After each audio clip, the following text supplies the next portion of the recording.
Good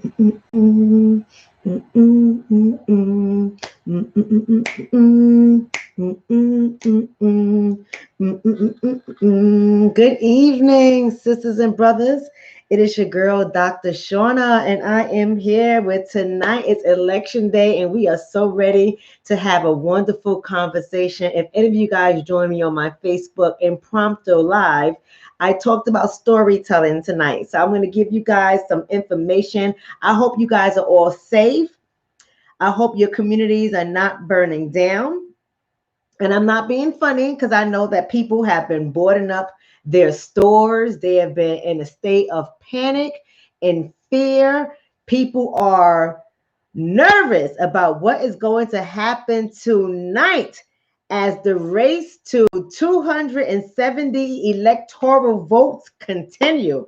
So I want to give you guys some respite, some relief from all the craziness that is going on. This is going to be a relaxed session, but nonetheless, it may be funny for some, but I'm going to be telling the truth. And although I might be laughing, I hope you guys are here for it. Don't just take my word. I want y'all to go ahead and do your own research. So everyone come on in. I'm going to go ahead and let you guys come on in and take your time coming on into the room. I want to say good evening to everybody. I'm smiling because this is the night.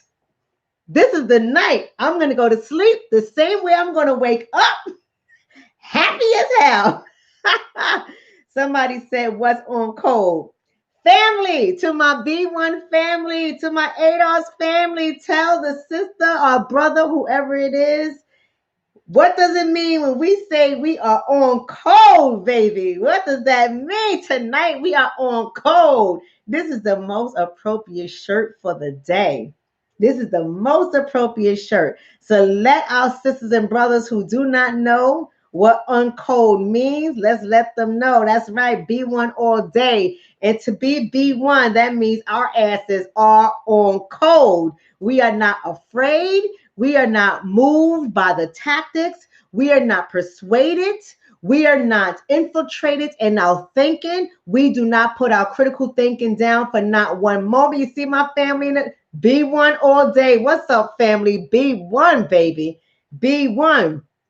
So we are going. Somebody said they saw a donut shop boarded up. So before I go ahead and get started, let me go ahead and ask you, sisters and brothers, to do me a favor. Share the video. Share the video. Costs you absolutely nothing to share the video. It costs you absolutely nothing to give the video a thumbs up. It costs you absolutely nothing to subscribe to the channel and hit that notification bell so you can know when we're going live. It costs you nothing to do that. For those who don't mind spending a little something, hit the join button next to the subscribe and check out the services that I offer outside of just coming on and going live. And to my Facebook community, welcome. I'm glad you guys came over tonight, right? So I see everyone's going up. Those numbers are going up. So that's great. Let me ask the question and we can go ahead and get started. I need you sisters and brothers to all check in with me and let me know how it is going in your town. Are people burning things down tonight? And I'm not being funny. I really am not being funny. I want to know, are people burning things down in your community? Is your town boarded up? Is everyone afraid? Is all the water and canned goods gone? So what's up, Blue? Blue's one of the community members. How you doing, Blue? Blue said it's quiet. LA says no burning in the ATL. Michael says my part of Philly seems fine. Some chicken named Star says nope. Incredible Hawks are so far so good in Sacramento, California. Shelly says so far so good except on my job today. Ooh, Shelly, do tell. Cameron says we're chilling. LA says Mitchell won McConnell. Shayla says downtown Chicago is boarded up. I know they're boarding up, but is anyone burning anything down? Right? Shaw 464 says nothing is burning downtown in Columbus, Ohio. Shelly is saying Colorado is good. TAA saying, I'm in Houston, Texas. Polls are saying Biden is winning. There's no way in hell that's true. We're going to talk about that tonight. Look, family, let's go ahead and get started. Let's go and get started. Rayo is saying in Arizona, 35 minutes outside of Phoenix, normal day. Mayo is heavy out here. Okay, all right.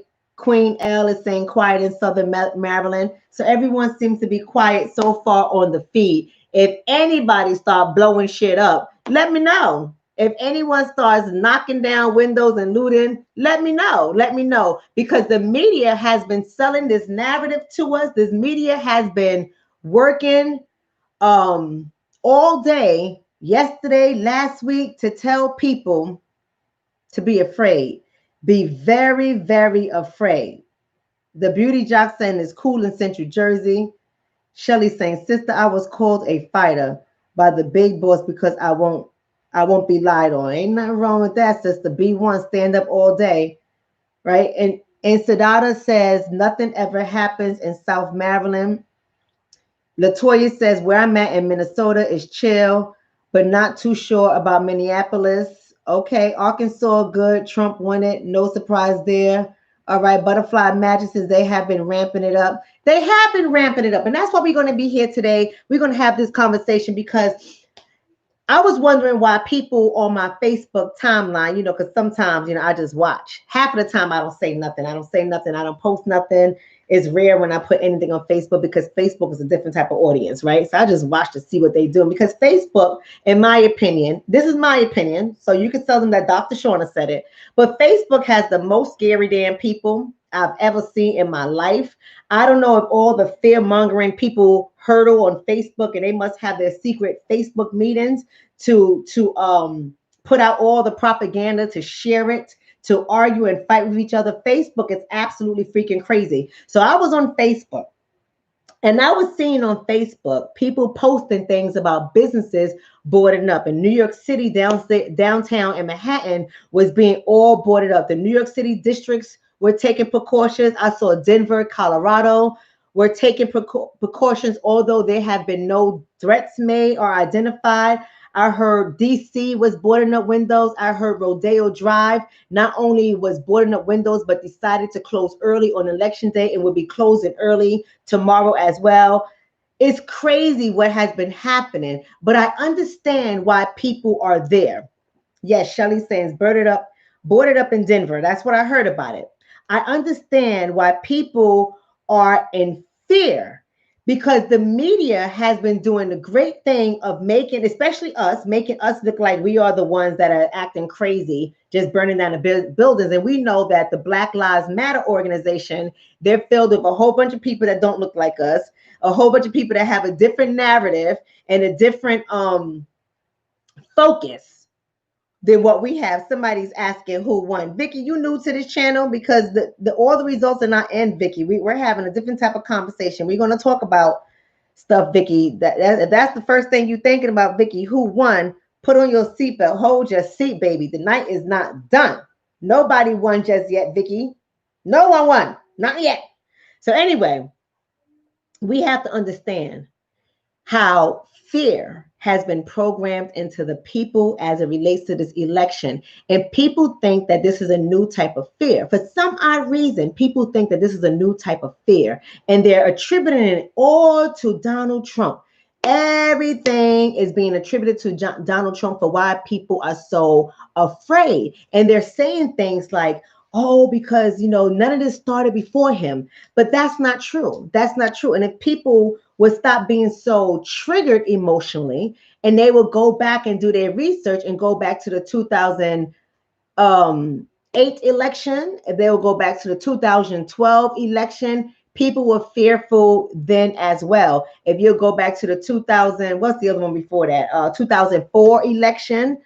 Ever since 2001 happened with the bombing, remember the 9/11 attack, and came to 2004, people were still concerned about it. So they were doing a lot of things, and the media plays into this all the time. And so the media is out there and they're painting a narrative about who's going to be burning down buildings, who's going to be looting, doing all these crazy things and getting people hyped up. Gun sales have gone up. People are boarding up their businesses. They are prepared to protect their businesses at all costs. They're blaming it all on the Black Lives Matter movement, which has erroneously put all of us into that category. Now, to my family that's always on this page, you know we are not a part of that movement. You know, I know some of you guys are, because some of you don't want to believe the truth that we tell you about the Black Lives Matter organization. That's okay. I know some people don't like to read. Some people don't like to know the truth for what it is. But those of us, and y'all know who I'm talking to, those of us here, we're not for the bullshit. Like, we don't go for Black Lives Matter, BLM, and we don't buy into the narrative, what they sell you on mainstream television. And what you guys have to understand with what they sell you on mainstream television, it is designed to keep you in fear. And it's been working. It has been working. People are afraid. And people are assuming that bad things are going to happen tonight.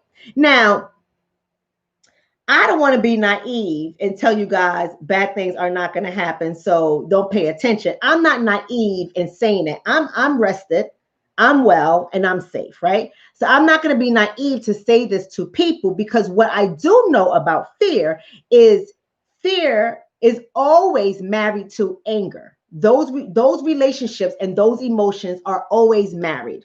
Or should I say almost always married, right? Because nothing is always, right? So it's almost always married. So the only thing you need is somebody who's angry and has fear for something to spark. And the media knows this. And the media has been playing into this. And so many people are buying into that.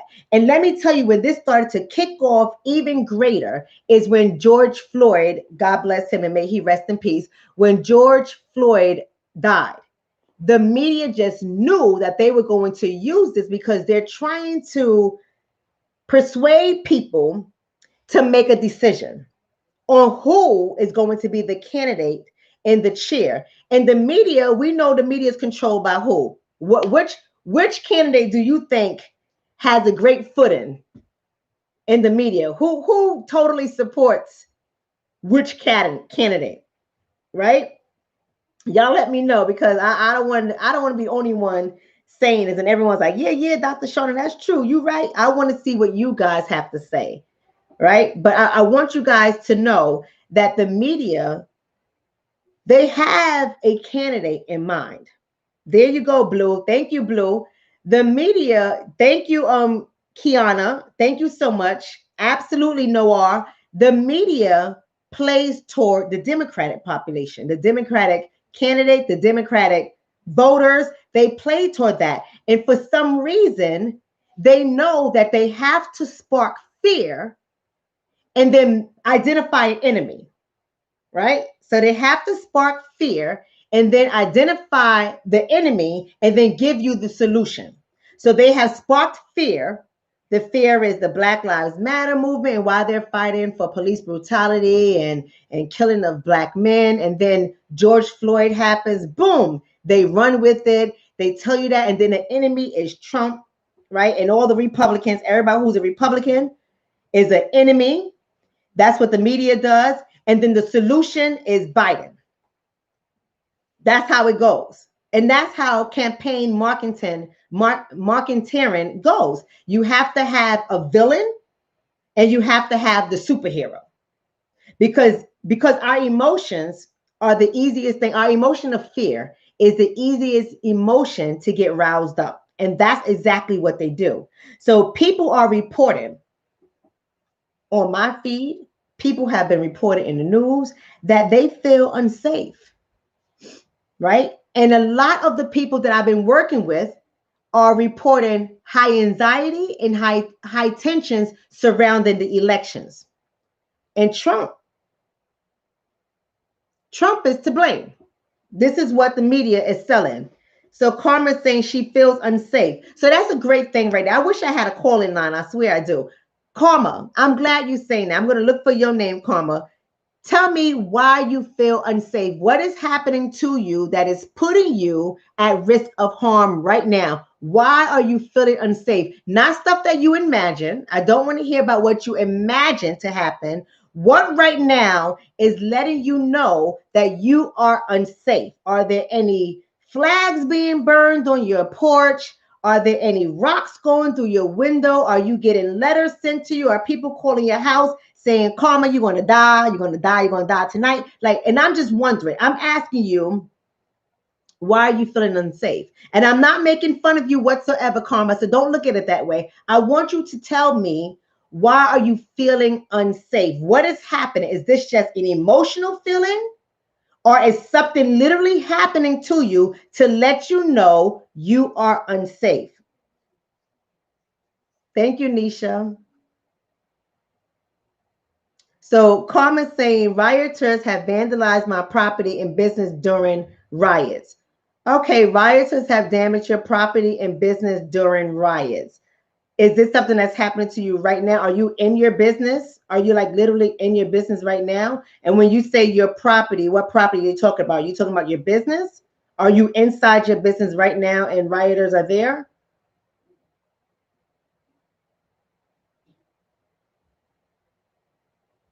Right? But I also want us to know that, and I'm not saying that this is not real for some people, right? You know it, but this is not real for everyone. Okay, so your home is upstairs from your business. Okay, I understand, Karma. And I'm sorry that rioters have damaged your property, and I don't know what the damage or vandalized. I'm sorry, you said they have vandalized your property and your business during riots. Is there a riot happening right now, Karma? Is there a riot happening right now where you are at? Right? So I want to say that because, yes, Karma's fear is very real for her. Somebody's saying no property insurance. I'm pretty sure she has property insurance, right? And Yusuf is saying, it amazes me how people fall for the propaganda. Propaganda is a hell of a drug. Absolutely. I absolutely. Listen, for some people, their fear is real. So I'm not here to say Karma's fear is not real, but I am going to say this. I do understand how propaganda works, and I do know that the media have done a very great job of elevating a lot of fear in the people. People are arming themselves. People are preparing to go to war, right? They fear that their rights are going to be taken away from them because they don't know who the next presidential candidate is going to be. And they are fearful that the presidential candidate that comes in, if it is Biden, they are fearful that he's going to take away their rights to bear arms. And so they're buying weapons ahead of time in an attempt to be grandfathered in so they can keep their weapons. Now, here's what I'm going to say. I want to tell y'all a little story because I see I have 275 people in the room tonight. So let me go ahead and tell you guys the story. I'm going to give you guys the story of the Democrat who cried wolf. Y'all ready for some story time? Now, you know the story that says the boy who cried wolf, right? You know how that story goes. But I want to put a little spin on that story. We're going to talk about the Democrat who cried wolf. And I want to be able to break this down for people because I want people to understand why those of us in this community, ADOS, B1, why those of us in this community, we don't respond the same way as the other people who have allowed fear to enter into their psyche and dominate and control their reactions and behaviors. And people look at us and they get mad at us and they think that we are going to be the cause of Trump if he wins. We're going to be the cause of Trump getting in the chair. They want to blame us because people are always looking for something to blame. But we have a totally different mindset. And so I want to give us a little story about the Democrat who cried wolf. And let me paint all the pictures of all the players in the story. So y'all pay attention because I'm going somewhere with this. The little Democrat that cried wolf, the boy, represents the Democrats. All of the Democrats, everybody who identifies as a Democrat. I am not a Democrat, but everybody who identifies as a Democrat, and especially those who are in the center of it, the politicians, the policymakers, the candidates, All of those people, especially, is who the little boy represents. Now, that little boy, the Democrat, has been charged with protecting the sheep. You're following me, right? You're following me? I'm giving y'all all the categories so I can give y'all the story. Now, the sheep in this story represents all the people who roam about aimlessly, not understanding their value, not understanding their worth, and not understanding the power that their vote has. They just know that they're supposed to vote, but they don't even understand the dynamics behind it. They only go about what they are being told. And what they are being told is typically told by the little Democrat that cried wolf. And so the Democrat who cried wolf, that little boy, he knows why he is hurting the sheep. He knows that he has to protect them and make sure they all stay with him because his sheep represents wealth and power. I hope y'all follow me. His little sheep represents wealth and power. So he has to make sure they stay with him because if the wolf, y'all know who the wolf is, right? Who does the wolf represent in the story? Right? Come on, family, follow me. If the wolf comes along and steals any of the sheep, his power begins to dwindle. He loses his power, right? So Carmen's saying, but if the sheep roam, they're going to get eaten. Well, you got to understand, Karma. There you go, Blue. Thank you for that. Blue said the Republicans. Absolutely. Thank you, Blue. The wolf is the Republican. So, Karma, you have to understand that sheep naturally roams.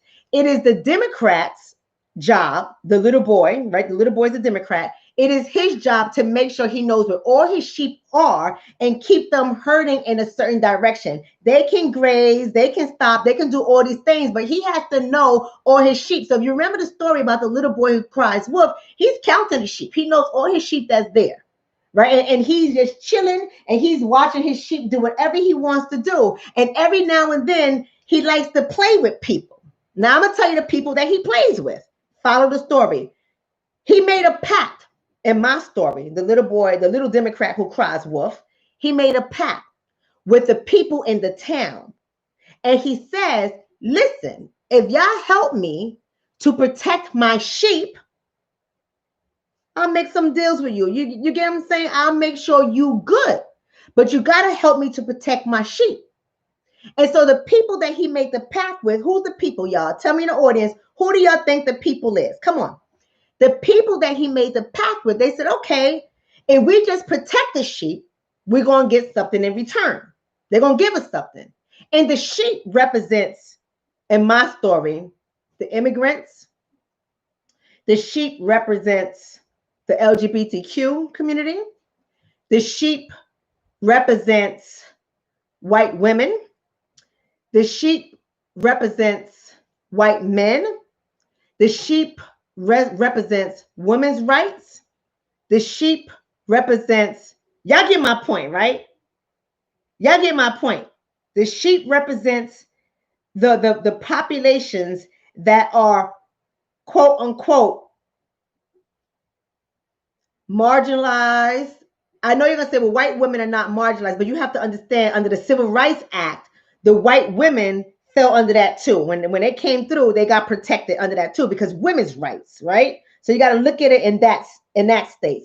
When I say white men, I'm talking about the sheep represents also like poor white men and stuff like that. So we have to understand that the sheep represents the poor as well, the undereducated, the uneducated, the unemployed. So the sheep represents all of that. Y'all follow me? Somebody said it. I saw somebody say, I want to give you a shout out. Who said it?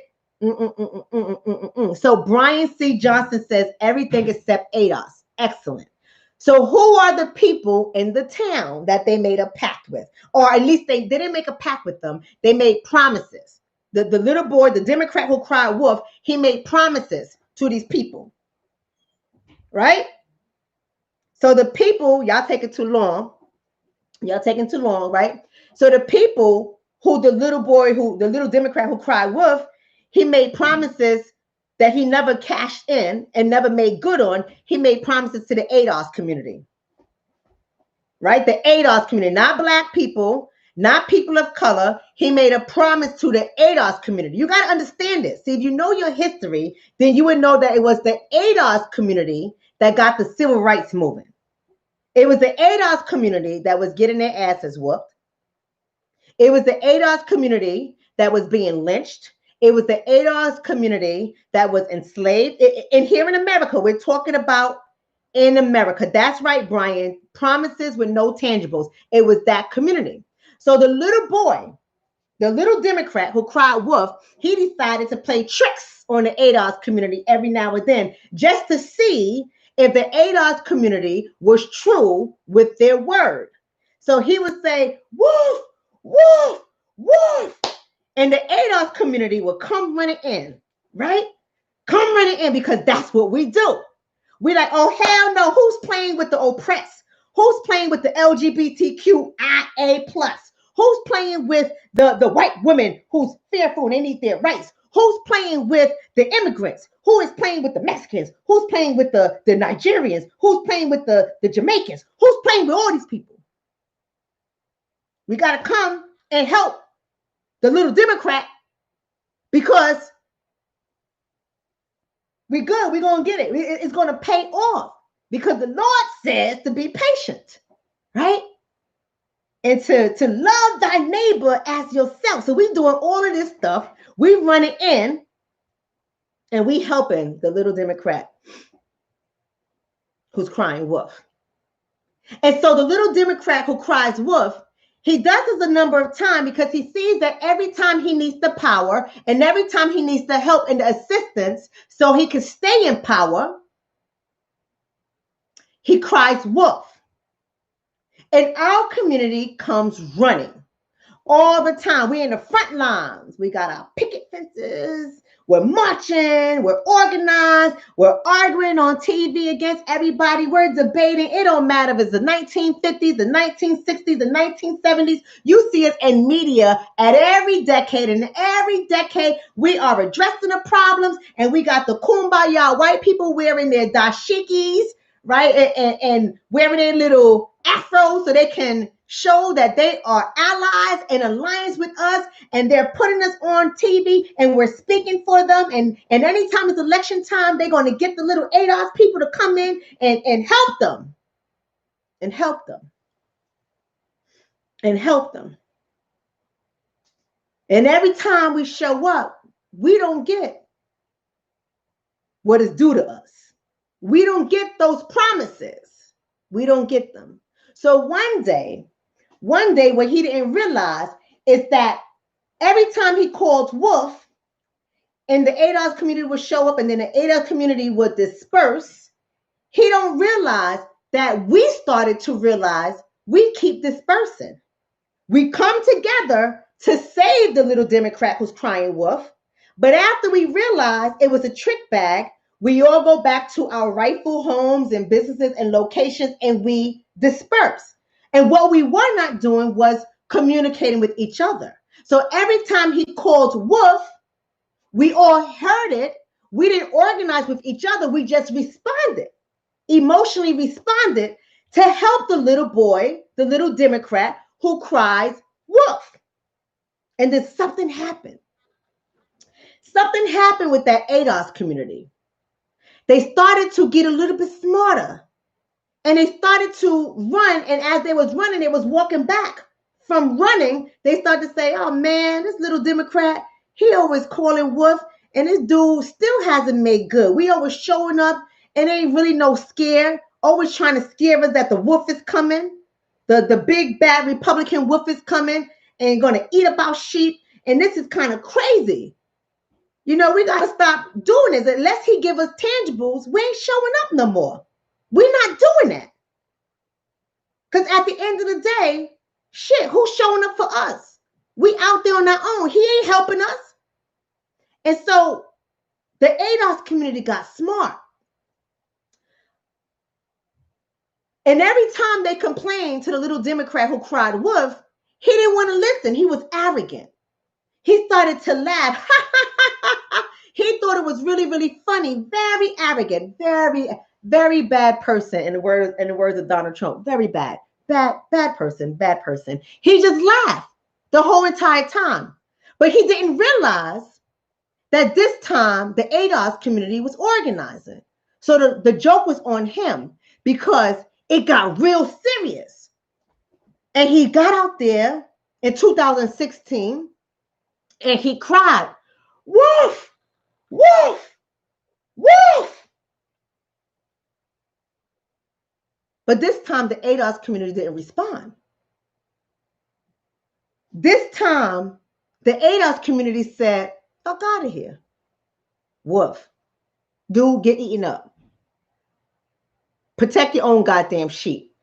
Ain't nobody care about us. We good. Going to help you. The hell out of here." And the big bad Republican wolf came and started to snatch up some of his people. Once upon a time, the little Democrat who cried wolf, he thought he was good with the immigrants. And he created a narrative for the immigrant sheep to say that wolf is bad. That wolf is going to eat you. And the immigrant sheep was scared. And they believed the little Democratic wolf. And then all of a sudden, they believed the Democratic boy. And all of a sudden, the Republican wolf came and started to talk to the immigrant sheep. Some of them was too scared to go with the Republican wolf because of the narrative that the Democratic boy put out there. They were scared. But little by little, we started to see some of the immigrant sheep, Nigerian immigrant sheep, Cuban immigrant sheep, Mexican immigrant sheep. They started to go along with the big, bad Republican wolf. And it was confusing the little Democrat who cried wolf. He was, what the hell is happening? Right? Didn't understand it. And then the Republican wolf ran up on the white woman and snatched up the white woman, grabbed them by their pussies, snatched them up. And the little Democratic boy thought for sure that the white woman didn't want to be grabbed by their pussies and they weren't going to go. But something weird happened. The white women were like, "This wolf ain't too bad," and went along with the Republican wolf. He wasn't done. The Republican wolf came back and he looked around and he said, "We're the goddamn poor wolves. The poor sheep. Ooh, I got them over there." And he went in and some of the poor sheep were scared. They were like, "Oh no, oh no." They were scared. And then he said to them, "Listen, your communities are plagued. It's violence. You're killing each other. You got poor education, poor community. What the hell do you have to lose?"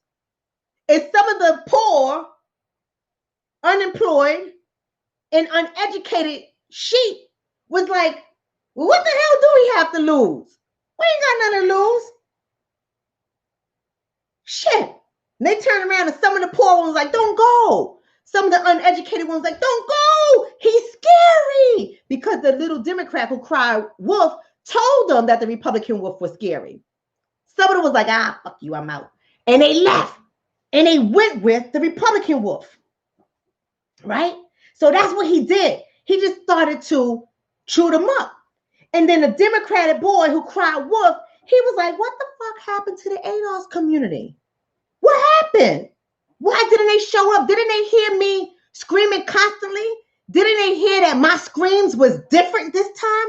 Didn't they hear that I didn't stop screaming? I was calling, I shut off little alert systems. I tried everything. Why didn't they come?"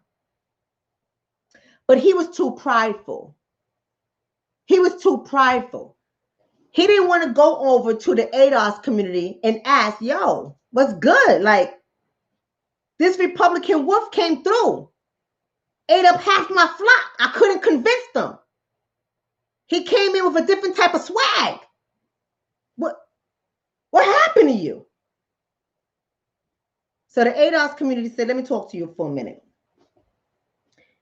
The agreement was that every time you called or cried wolf and we came through, we was going to be compensated. That was the agreement. That's what you promised us. And you called quite a few false alarms, and we dropped everything to show up for you. You know, we showed up for you and you didn't give us anything. So he's like, ah, come on. You know I'm good. I mean, you know I'm good. You don't want to go over there with the wolf. You know what he does.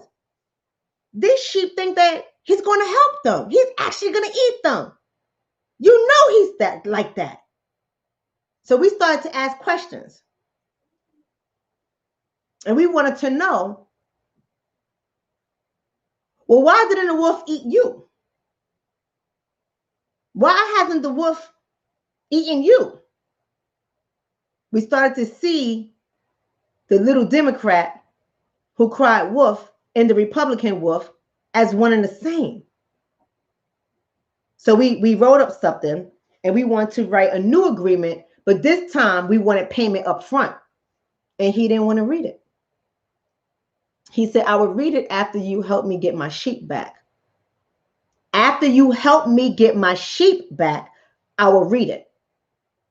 But this time it didn't work that way. It didn't work that way. We didn't go for it because we got smart and we understood the little Democrat boy who cried wolf. We understood his strategy. We understood his tactic. We understood what he was doing. We understood that he was creating fear among the sheep. He was creating fear in our community as well. He was using propaganda to scare us. And we started to take notice and we started to get educated on it. We started to recognize his talking points were the same. We started to recognize year after year, he created a scary picture for everybody. And year after year, nothing happened. But we were getting screwed by him year after year. And that's what's happening right now, family. That is what's happening right now, family. The little Democrat who cries wolf, he has presented as trustworthy. He has presented in a fashion that says you can rely on me. He has presented as a friend. And when people ask, well, why are some ADOS people, because you know we the bad guys in the news, why aren't we supporting the little Democrat who cried wolf? Why aren't we supporting them? They don't seem to understand that now we've gotten smart. Now we're actually organizing. Now we're all not just running in during the general elections, then dispersing and not communicating with each other. Now we're actually having a conversation, right? We're having a conversation.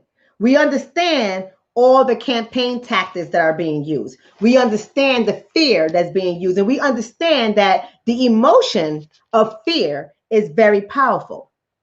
So now what we're doing, we're paying attention to the headlines. And not only are we paying attention to the headlines as it stands for today or this year, but what we have started to do in this community is go backwards. And we start to trace the headlines and the timelines, and we start to become familiar with the tactics that they have been playing. We started to recognize that there's certain things that we're able to predict that they're going to do that's going to scare the sheep. And because we're not scared, we have now become a target of harassment. We have now become targets of bullying. It's not working because, you know, we some badasses. We ain't playing no games. It's not working. And we don't care who wins. We don't care who wins. We have became unified. And even though people do not want to hear what we have to say, they have no other choice but to listen. Because when you unify, your voice gets louder and louder and louder, and the message becomes clear. Because in unity, we are able to check propaganda when it starts. In unity, we are able to correct misinformation. In unity, we are able to educate the masses. In unity, we stand together. In unity, we understand that both the Republican wolf and the Democratic boy who cried wolf are one and the same. They're both using fear. They're both playing on the emotion of fear to persuade the sheep.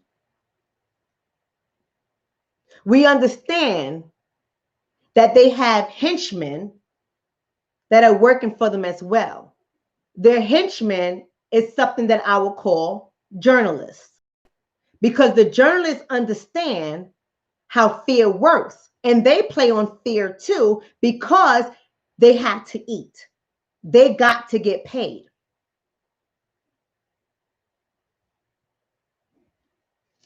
So there's a lot of people who are playing into this fear mongering.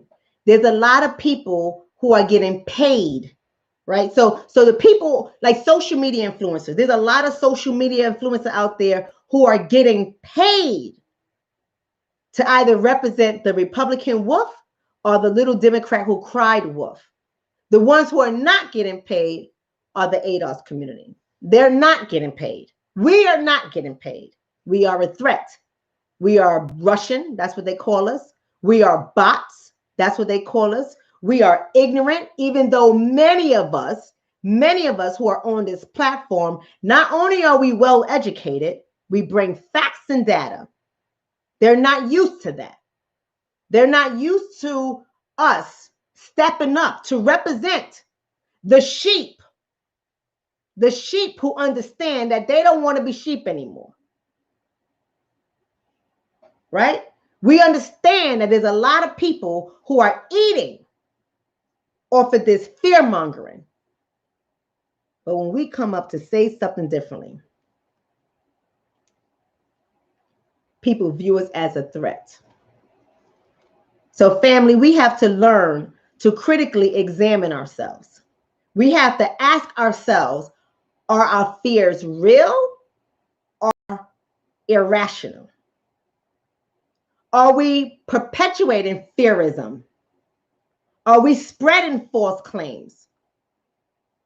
Are we using mainstream media's narrative to perpetuate fear in our communities? Are we communicating media talking points? Not that we've done our own research, not that we have done a comparative analysis, meaning looking at it from both sides and breaking it all the way down. Not that we have done that, but instead we hear something that sounds right, not realizing that it's playing on our back brain, our primitive brain. That's where fear lies, in your primitive brain. And it's automatic. The minute they evoke those emotions of fear, your primitive brain kicks in because it's designed to protect you. So people just operate off of irrational fear. And so they start speaking the talking points of the media that have been sold to them. And they're perpetuating it. And these are the people who are pinned in front of CNN. They are pinned in front of NBC. They are pinned in front of people that they admire that have the blue checks. You know the blue checks, right? The blue checks boule, right? They are dependent on their voices to tell them how to think. And what is so sad is the people that the sheep are dependent on don't offer you any real data or facts. They're giving you polls taken from their site, but not analyzed, not researched. They're not giving you data from research sources that are reputable. They're not giving you those kind of data. And they're convincing you, whether they look like you or they look like the other. Many of us have been fooled because we see 1 million followers and we see a blue check. So we really do think that they're delivering to us information that matters. But I'm here to let you guys know, as we start to wrap this up, is that fear mongering is big business. It is big business, right? There has been a sense of disorder. If you go back, check headlines over the last 12 years. There has been a sense of disorder continuously for the last 12 years. There has been riots occurring continuously for the last 12 years, but the media continues to spin each one as though it is new. And the sheep are afraid. The sheep are afraid. They don't realize that Trump won in 2016 because of the media initiating fear mixed with stirring up anger, because they understand that when you put fear and anger together, it's the perfect the perfect recipe. But what they did not know, and this is where they fell short, because the media was playing on the fear. They was playing on the fear, and they don't understand that they led the sheep right into the Republican wolf's trap, because they created the fear and he created the solution. Did y'all catch that? Did y'all catch that? They created the fear and he created the solution. It doesn't matter that he did not win popular vote. And that's the part that people do not seem to understand. That is the narrative that people give all the time, that he didn't win popular vote. He doesn't care. You got to understand that he saw the loophole. He saw the loophole and he went for it. And the loophole is the Electoral College. Why would he waste his time on popular votes?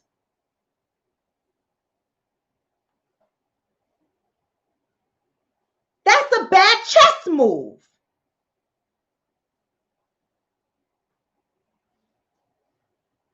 And that's the part where I talk about with the sheep. The sheep has to understand that. The sheep has to understand that we are all pieces on a chessboard. All of us are. It is up to us to determine which piece we are going to play. I don't know about you, but I damn sure ain't a rook. You understand what I'm saying? We got to understand the different pieces, family. That was strategy. That was strategy. That was saying, why would I waste my time? In blue states that have a small electoral college number, why would I waste my time? You know what my friend's mama used to say? Lazy people work twice as hard. Catch that. Lazy people work twice as hard. See, the little Democrat who cried wolf, he spent much of his time focusing on the people that he was popular with. He was popular. He likes popularity because those numbers stroke his ego. So he was lazy. He only went to the areas that he was popular, where people liked and loved him, even if they hated him. That's where the little Democrat who cried wolf. I mean, what did somebody say? I'm sorry. Hold on a second.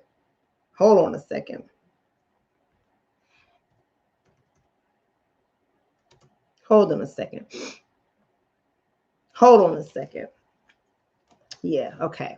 That's what I'm talking about. No, I'm right. I'm good. Sorry about that. It's thrown off. Right? You got to understand, he went to all the popular areas. That was laziness. That was laziness, right? We have to understand what is happening here. Here it is. In 2016, people were fearing that there was going to be a terrorist attack if Trump became president. Do y'all remember those articles? If you don't believe me, go ahead and look them up. People was afraid of this man becoming president because they said, and I think this was Clinton's narrative. If this was Hillary Clinton, if I'm not mistaken, this is the narrative that she was pushing. Somebody's going to have to check me on that one, fact check me on that one. But I believe, I meant to say pawn. Somebody said, why wouldn't you want to be the rook? I apologize. I meant to say pawn. I damn sure ain't a pawn. That's what I meant to say. I'm sorry. Not the rook. The rook is powerful. I meant to say pawn. Correction. Thank you for that. But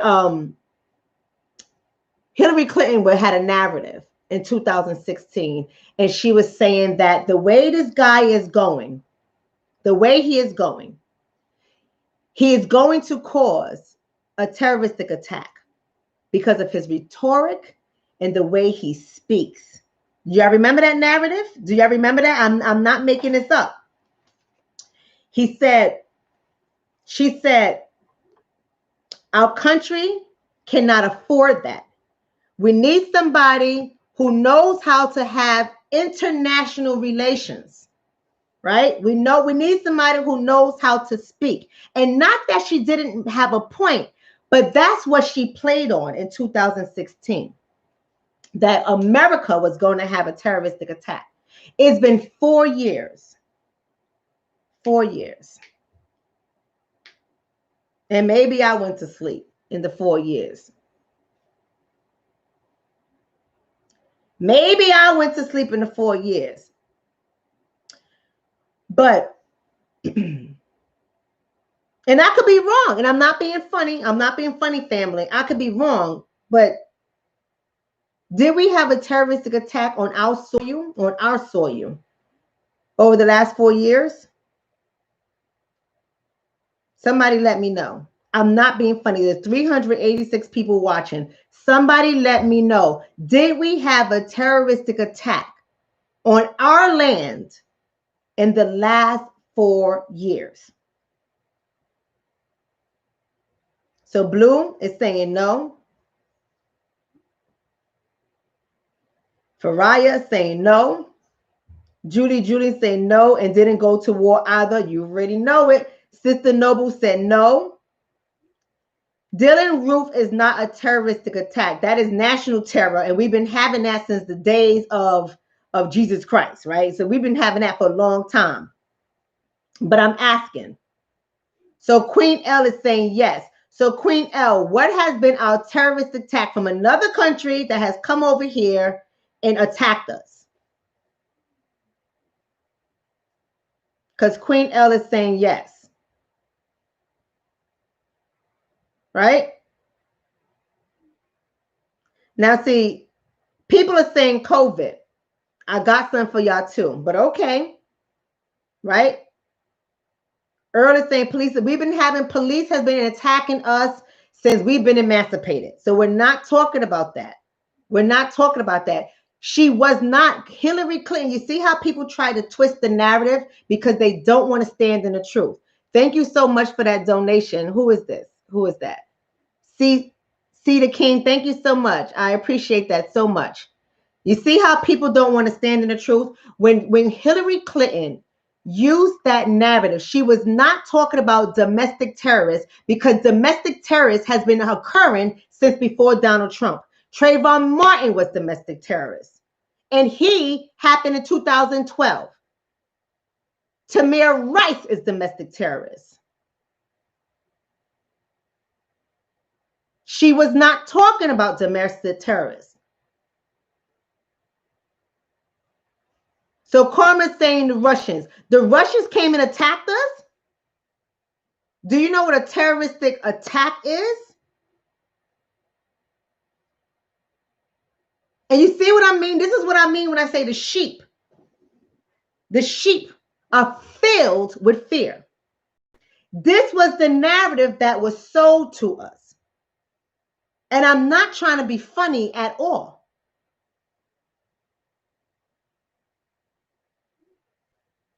The last terrorist attack on our soil was what, family? Thank you for that donation, Terry.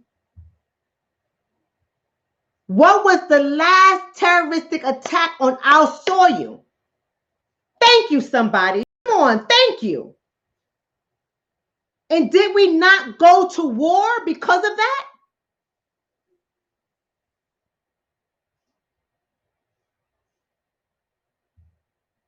Thank you, family. Did we not go to war because of that?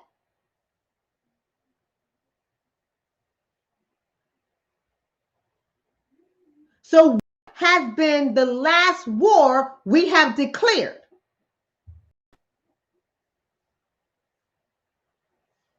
Come on, family. What was the last war we declared?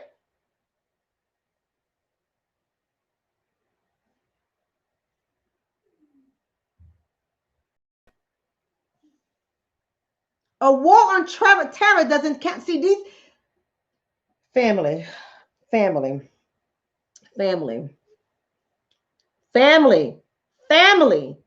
The people who are saying the war on terror, family, that is mass media talking points. We have been conditioned and programmed. Let me put this in another language because people like to come up with these media talking points. Right? Put this in another language.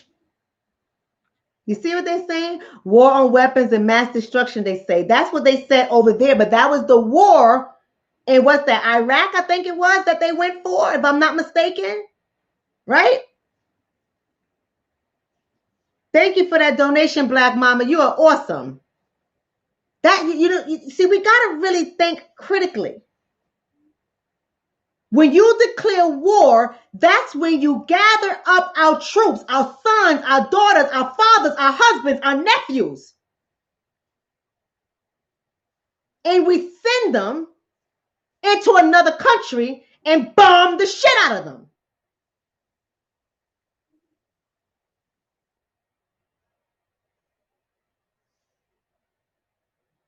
Thank you, Desiree. There's a difference between war and conflict. So I'm going to ask you guys again. I know somebody did not say the last war was World War II. Y'all going to stop playing with me. Yes, Queen, you're right. And now our daughters too. Right? You're right. So let me ask the question differently. When was the last time we went over into somebody else's country, bullied them, and beat the fuck out of them? Do I have to ask it like that? I mean, shit, damn. Do I have to ask it like that?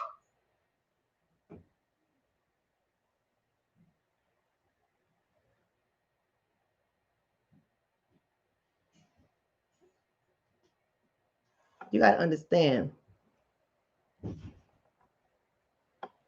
People are communicating being afraid for their country. They're communicating being afraid for their children's future. There are two types of people. There are angry and aggressive people who are prone to lash out, and there are fearful people who cower and seek refuge and comfort. They like to be lulled back to sleep, rock them back to sleep. And we got to understand that both politicians, both parties use feedback loop. Feedback loop is when they stir up people's fear. Write that down, people. Feedback loop is when they stir up people's fear and then they offer the solution as their solution as the best solution. You got to understand that campaign marketers know this, and they use fear because they understand that using our fear is the easiest emotions to evoke. Okay, they associate the opponent with terror and fear, crime, pain, and uncertainty. They have created a lot of uncertainty in people, and that's why people don't know the answers when I ask these questions. The people who know the answers are the people who are researching, they're reading, and they have a better understanding. When I ask the other people to answer, they just give me media narrative. They have given me the script that has been given out to the sheep to be played back over and over again. And that's what I call fearism. That is what we are spreading. And the reason why that happens is because people are intolerable of ambiguity, meaning they don't know for certain. They have to have control, especially Americans. Americans like to feel like they are in control. They like to have control of their surroundings. Americans need to know certainty. They need to know what's going to happen. So I'm going to say this and then I'm out because my time is up, right? Somebody said COVID was the war. And too bad, absolutely too bad, I'm using my regular YouTube as opposed to my Zoom. But I want you, family, to write this down. The reputable source is The Atlantic. Are you guys familiar with The Atlantic? That's the reputable source I'm telling you from. And this article was written in December 20th, 2016. And the title of this article is, I want you guys to go read it. I'm only going to read small portions of this, right? The title is called How a Pandemic Might Play Out Under Trump. This was written in December 20th, 2016. How a pandemic might play out under Trump. And the subtitle says, it is not clear that the next administration is ready to deal with an outbreak of Ebola, flu, or other emerging diseases. Y'all follow me, family? You following me? Right? So as y'all got that article written down, let me go ahead and read to you guys. It said in April 2009, just 3 months after Barack Obama's inauguration, a new strain of H1N1 swine flu was detected in the United States. It eventually reached pandemic status, spreading to the vast majority of countries and killing more than 18,000 people. That's how they started it off. This is how they set it up. They set it up so they can persuade your mind. Then it says in December 2012, in the dusk of Obama's first term, meaning after his first term was ending, a new term was coming in, a new flu-like disease called Middle East Respiratory Syndrome, MERS, was described in Saudi Arabia. America saw 2 cases. In December 2013, a year into Obama's second term, the biggest Ebola outbreak in history began in Guinea before spreading to 10 countries and killing 11,000 people. 4 cases reached the U.S. And by the time the epidemic officially ended in early 2016, the Zika virus has already started sweeping the Americas. Now, y'all got to read the article. I'm going to go on down because they're telling you in the article how Obama had a good track record of responding to those threats and channeling funds into fighting outbreaks around the world, as did his predecessor, George W. Bush. As Donald Trump prepares to become America's 45th president in January 2017, the question isn't whether he'll face a deadly outbreak during his presidency, but when. And more importantly, how will he cope? That's what they wrote in December 2016. They say here, we know that international diplomacy is essential during large-scale epidemics. During the Ebola outbreak, the U.S. had to coordinate its aid with the WHO, other donor countries, and hospitals and laboratories in affected countries. The rhetoric about building walls and reneging on NATO calls into question how willing the administration would be to work with other countries. This has been the conversation that's been put out there. It says,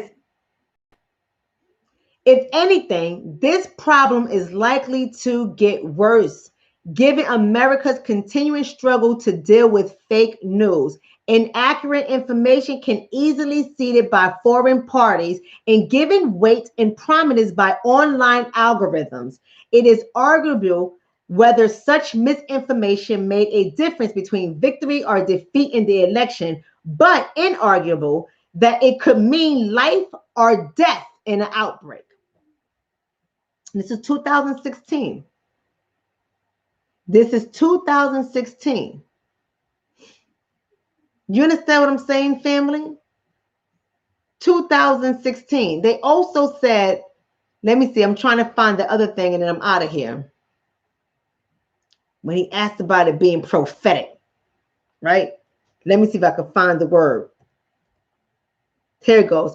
It says future years will reveal whether the story, meaning what they're talking about by Donald Trump facing an outbreak, whether the story will be prophetic or far-fetched.